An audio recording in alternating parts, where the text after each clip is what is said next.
ছাত্ৰ-ছাত্ৰীসকল, I welcome all of you to my online class.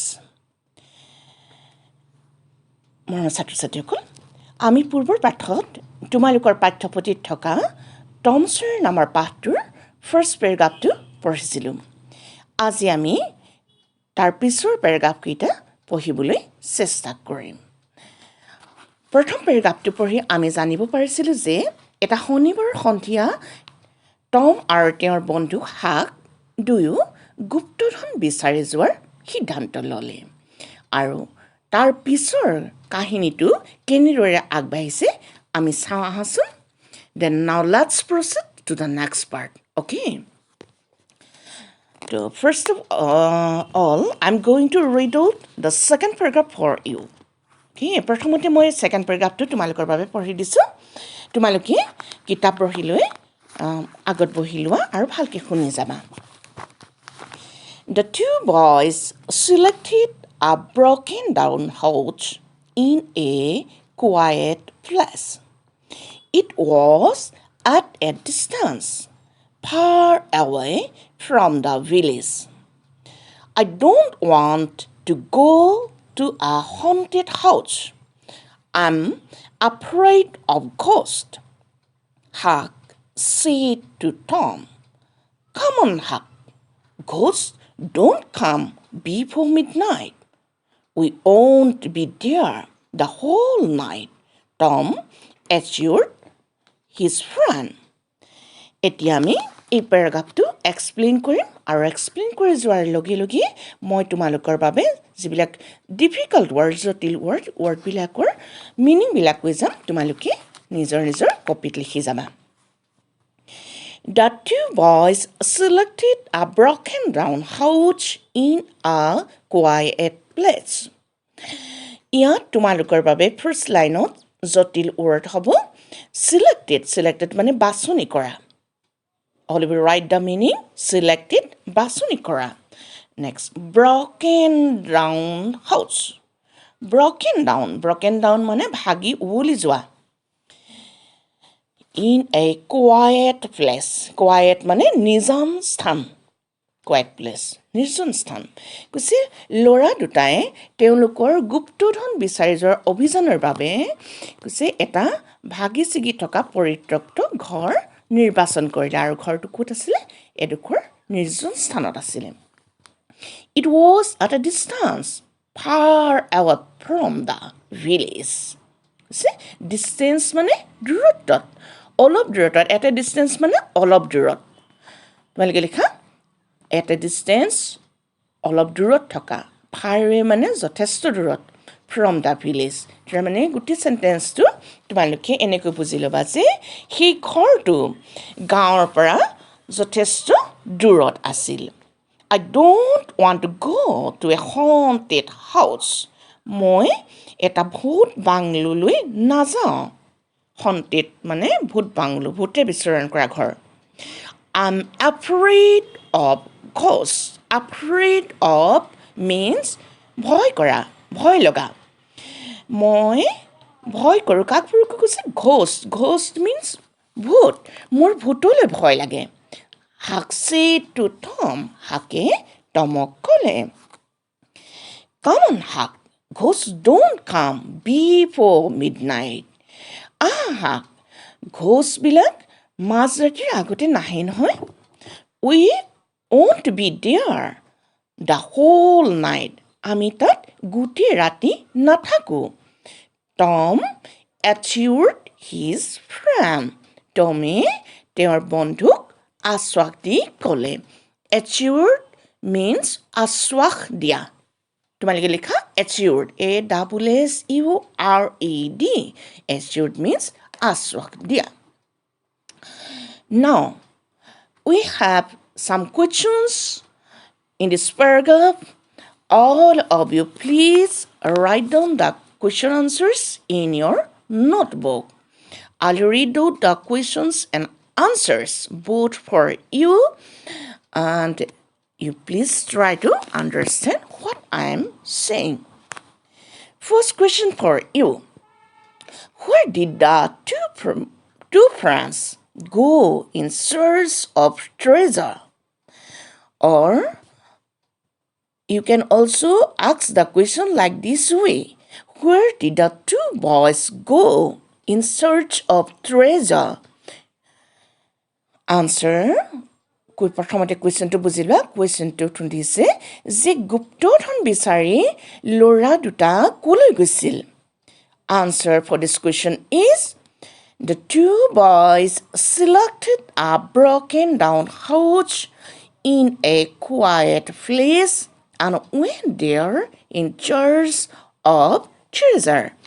ল'ৰা দুটাই এটুকুৰা নিৰ্জন স্থানত এটা ভগা ঘৰ বিচাৰি উলিয়ালে আৰু তাতে তেওঁলোকে গুপ্তধনৰ অনুসন্ধান কৰিবলৈ গৈছিল Now next question, next probable question for you. Where was the broken house? He ভগা ঘৰটো ক'ত আছিলে ভাগি থকা ঘৰটো broken house means ভগা ঘৰ Where was the broken house? The broken house was at a distance far away from the village. ক'ত আছিলে broken down house-টো? The broken house was at a distance far away from the village. গাঁৱৰ পৰা অলপ দূৰত আছিলে Question number 3. Why didn't Hunt want to go to a haunted house? হাকে কিয় এটা ভূত বাংলোলৈ যাব বিচৰা নাছিল Huck didn't want to go to a haunted house because he was afraid of ghosts. Once again, I am telling the question answers for you. Why didn't Hunt want to go to a haunted house? Not haunted. Pronunciation you should tell haunted.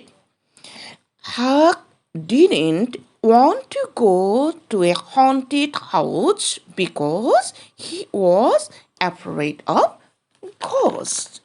ছাত্ৰ-ছাত্ৰীসকল আমাৰ second পেৰাগ্ৰাফটোৰ ইমানতে সামৰণি পৰিছে ইয়াৰ পাছত আমি third পেৰাগ্ৰাফটো আৰম্ভ কৰিম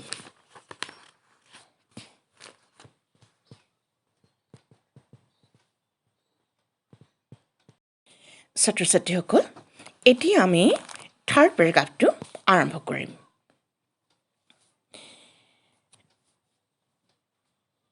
মই প্ৰথমতে তোমালোকৰ বাবে থাৰ্ড পেৰাগ্ৰাফটো পঢ়ি দিছোঁ তোমালোকে সকলোৱে শুনি যাবা Tom and Huck entered the house armed with a pickaxe and a spade. They started digging at a particular place inside the house. After digging for some time, they were tired and stopped digging. Just at that moment, they heard a voice outside. Shocked, they left their pickaxe and spade, ran up the staircase, and hid themselves inside a room on the first floor. Through a hole in the floor of the room, they saw two men entering the house. One was a well-known thief named Joe. He was tall. The other man was short and lame. The two men noticed the pickaxe and the spade left behind by Tom and Huck, and they started digging at the place the boys had chosen. After some time, Joe's spade struck something solid, and soon he dug out a box full of gold coins. The two men cried out for joy. Now I'm going to explain this paragraph for you. Tom আৰু হাক গৈ সেই পৰিত্যক্ত ঘৰটো পালেগৈ তাৰ পাছত কি হ'ল কাহিনীটো থাৰ্ড পেৰাগ্ৰাফত কৈছে আমাক চোৱা Tom and Huck entered the house armed with pickaxe and a spade. Tom আৰু হাকে হাতত একোখন পিকএক্স আৰু স্পেড লৈ সুসজ্জিত হৈ ঘৰটোত প্ৰৱেশ কৰিলে ইয়াত এণ্টাৰ্ড মিনিং প্ৰৱেশ কৰা armed with means সুসজ্জিত হোৱা pickaxe a kind of instrument for digging কৈছে মাটি খন্দা এবিধ হাথিয়াৰ pickaxe দেই এবিধ হাথিয়াৰ মাটি খন্দা এবিধ হাথিয়াৰ আন এবিধ হাথিয়াৰ হ'ল মাটি খন্দা spade spade spade এইবিলাকো হৈছে এবিধ মাটি খন্দা হাথিয়াৰ So they started digging at a particular place inside the house. তেওঁলোকে ঘৰটোৰ ভিতৰৰ এটা বিশেষ স্থানত খান্দিবলৈ আৰম্ভ কৰিলে dig মানে খন্দা digging হৈছে started digging so digging মানে খন্দা at a particular place মানে বিশেষ স্থান inside the house তেওঁলোকে ঘৰটোৰ ভিতৰৰ এক টুকুৰা বিশেষ স্থানত মাটি খান্দিবলৈ আৰম্ভ কৰিলে After digging for some time they were tired and stopped digging কিছু সময় মাটি খন্দাৰ পাছত তেওঁলোক টায়াৰ্ড হৈ গ'ল টায়াৰ্ড হোৱা মানে ক্লান্ত হোৱা ভাগৰুৱা হোৱা and stop digging কিছু সময় মাটি খন্দাৰ পাছত তেওঁলোক ক্লান্ত হৈ মাটি খন্দা বন্ধ কৰিলে just at the moment means মুহূৰ্ত সময় ঠিক সেই মুহূৰ্ততে বা সেই সময়তে they heard a voice outside তেওঁলোকে ঘৰটোৰ বাহিৰত কাৰোবাৰ মাত শুনিলে shocked means ভয় খোৱা উচপ খাই যোৱা যেটো আমি কওঁ অসমীয়াটো shocked they left their pickaxe and spade তেওঁলোকে ভয় খাই হাতত থকা pickaxe আৰু spade দুখন তাতে এৰিলে ran up the staircase and hid themselves inside a room on the first floor আৰু খটখটিৰে বগাই গৈ ওপৰত এটা ৰুমত তেওঁলোক লুকাই থাকিল staircase word is for you staircase means খটখটিৰে গৈ তেওঁলোক তাত লুকাই থাকিল through a hole in the floor of the room they saw two men entering the house যেহেতু ঘৰটো ভগা চিগা আছিলে ঘৰৰ মজিয়াখনো ভাগি আছিলে গতিকে ভাগি থকা মজিয়াখনৰ এটা বিন্ধাই দি হোল মানে বিন্ধা বা ফুটাই দি তেওঁলোকে ঘৰটোৰ ভিতৰত দুজন মানুহ প্ৰৱেশ কৰা দেখিলে one was a well-known thief named Joe মানুহ দুজনৰ এজন হ'ল গাঁৱৰ এজন সুপৰিচিত চোৰ যাৰ নাম আছিলে জো well known মানে সুপৰিচিত মানে সকলো চিনি পায় he was tall মানুহজনৰ চেহেৰা দিছে জো কেনেকুৱা আছিলে ওখ আছিলে the other man was short and lame আনজন মানুহ চাপৰ আছিলে আৰু এখন ভৰি লেঙুৰাই খোজকাঢ়ে গতিকে তেওঁক লেম বুলি কৈছে লেঙুৰা খুৰা বুলি কওঁ আমি The two men noticed the pickaxe and the spade left behind by Tom and Huck. মানুহ দুজনে টম আৰু হাকে এৰি থৈ যোৱা pickaxe আৰু spadeখন দেখিলে and started digging at the place the two boys had chosen. তাৰপিছতে ল'ৰা দুটাই যিডোখৰ ঠাই নিৰ্বাচিত কৰিছিলে সেই ঠাইডোখৰত মাটি খান্দিবলৈ আৰম্ভ কৰিলে After some time, Joe's spade struck something solid. কিছু সময় খন্দাৰ পাছত জোৰ স্পেডখনে গৈ গোটা কিবা এটাত আঘাত কৰিলে Stuck means আঘাত কৰা solid means গোটা বস্তু Okay. Soon he dug out a box full of gold coins. আৰু খুব সোনকালে তেওঁ মাটি খান্দি মাটিৰ তলৰ পৰা সোণৰ মুদ্ৰাৰে পৰিপূৰ্ণ এটা বাকচ খান্দি উলিয়ালে. The two men cried out in joy. ফূৰ্তিতে দুয়োজন মানুহে চিঞৰি উঠিছে. ছাত্ৰ ছাত্ৰীসকল, মই তোমালোকক ৱৰ্ড মিনিংবিলাক কৈ গ'লোঁ. তোমালোকে নিশ্চয় ৱৰ্ড মিনিংবিলাক লিখিলা. এতিয়া আমি থাৰ্ড পেৰাগ্ৰাফত থকা সাম্ভাৱ্য কুৱেশ্যনবিলাক ডিছকাছ কৰোঁ. আহা. How did Tom and Huck enter the house? Once again, I'm telling you the question. How did Tom and Huck enter the house? Tom আৰু Huckয়ে ঘৰটোত কেনেকৈ প্ৰৱেশ কৰিলে? Answer. Tom and Huck entered the house armed with pickaxe and a spade. Tom আৰু Huckয়ে হাতত একোখন pickaxe আৰু স্পেড লৈ সুসজ্জিত হৈ প্ৰৱেশ কৰিলে. Next, what did they do inside the house? ঘৰৰ ভিতৰত সোমাই তেওঁলোকে কি কৰিলে? They started digging a particular place inside the house. তেওঁলোকে ঘৰৰ ভিতৰত সোমাই এটা বিশেষ স্থানত মাটি খান্দিবলৈ আৰম্ভ কৰিলে. Why were they shocked? তেওঁলোকৰ কিয় ভয় লাগিল? They were shocked because they heard a voice outside. তেওঁলোকৰ ভয় লাগিল কাৰণ তেওঁলোকে বাহিৰত কাৰোবাৰ মাত শুনিলে.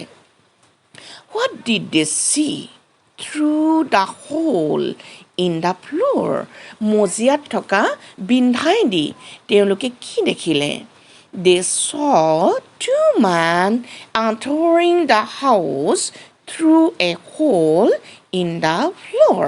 তেওঁলোকে মজিয়াত থকা এটা বিন্ধাই দি দুজন মানুহ ঘৰটোৰ ভিতৰত প্ৰৱেশ কৰা দেখিলে. Who were the two men? মানুহ দুজন কোন আছিল? One of the two men was a well-known thief named Joe, and the other man was a short and lame one. Next question for you. What did the two men do? মানুহ দুজনে কি কৰিলে? The two men started digging the place chosen by Tom and Huck with a pickaxe and a spade. মানুহ দুজনে টম আৰু হাকে নিৰ্বাচিত কৰা স্থান টুকুৰাত পিকেক্স আৰু স্পেড লৈ মাটি খান্দিবলৈ ধৰিলে. What did they find? Digging the floor. মজিয়াখন খান্দি তেওঁলোকে কি পালে? Digging the floor, they found a box full of gold coins. মজিয়াখন খান্দি তেওঁলোকে সোণৰ মুদ্ৰাৰে পৰিপূৰ্ণ এটা বাকচ পালে. ছাত্ৰ ছাত্ৰীসকল, আমাৰ তৃতীয় পেৰাগ্ৰাফৰো বৰ্ণনা ইতিমধ্যে শেষ হৈ গৈছে. আমি এই পেৰাগ্ৰাফটো পঢ়াৰ উপৰিও তাৰ সকলো কথা এক্সপ্লেইন কৰিলোঁ, ৱৰ্ড মিনিং লিখিলোঁ আৰু প্ৰশ্ন উত্তৰবিলাকো ডিছকাছ কৰিলোঁ. তোমালোকে এই পেৰাগ্ৰাফ দুটা ঘৰত ভালকৈ পঢ়িবা আৰু কুৱেশ্যন আনচাৰবিলাক মুখস্থ কৰিবা. Thank U.